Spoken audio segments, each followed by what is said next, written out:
again at Trader's Village, March 20th, Sunday.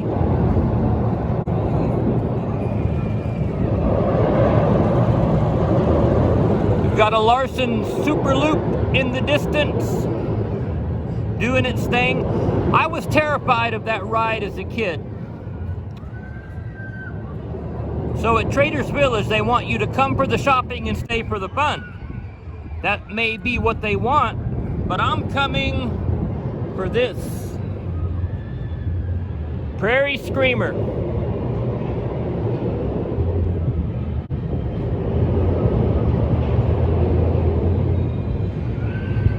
In 1 week, the work that I see is the roof of the station looks complete, and they're working on the transfer table.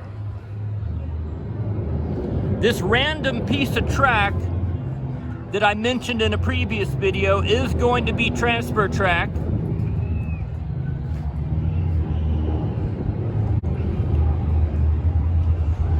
Sorry, I was distracted by an airplane again.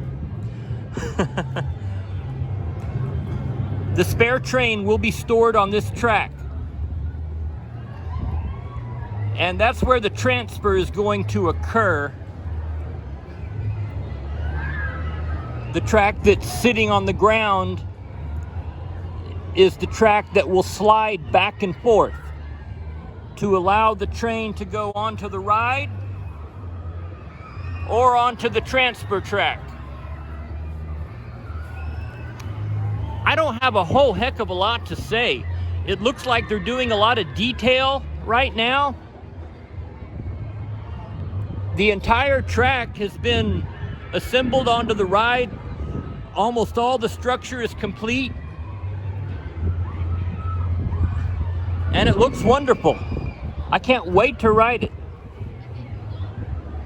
Again, this is the former Scandia Screamer from Scandia Amusement Park in Ontario, California. It was purchased by Trader's Village, completely stripped and refurbished, repainted a beautiful green and white. And it's going to be opening soon. Again, I'll link Canobie Coaster's video.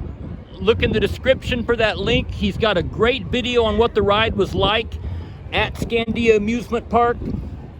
He details how wonderful this ride was. These tight turns have major laterals. Most of the drops have intense airtime. And it's going to be an awesome ride. Thanks again, and check back next week for another update.